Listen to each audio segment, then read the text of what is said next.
Another update ng Barakong Senyor. Natulog na tulog. Grabe sa kapuyatan. Pagod na pagod. Akala mo nagtrabaho ng straight ship. Wala siyang kamalay-malay, ang mga anak niya panay ang bakbakan.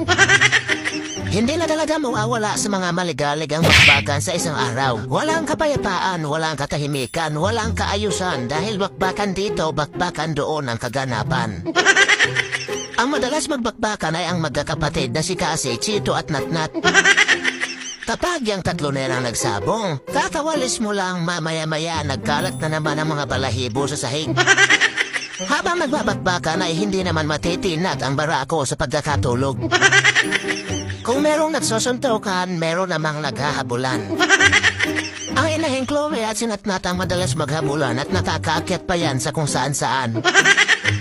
Lumipat na nga si Casper ng tulugan dahil naiistorbo siya sa mga naghahabulan.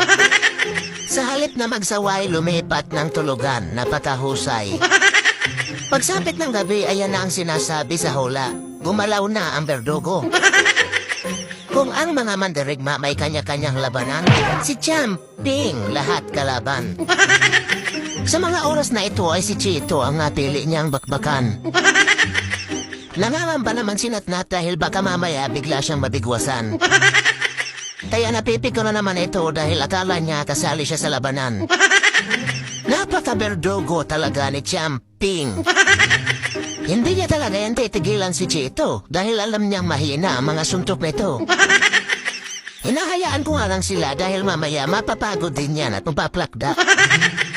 Sinasamantala talaga ni Champing dahil hindi nakabantay ang kanyang angkol.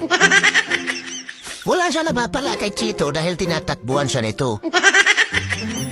Tamang-tama lang yan dahil parehas silang gustong laging may bakbakan. Habang nagsusuntukan sila ay nadadamay na sa kanila si Natnat. Dahil nga napipiko na ito ay gusto na ng labanan si Champing. Ito naman si Champing na berdugo, hindi siya aatrasan yan.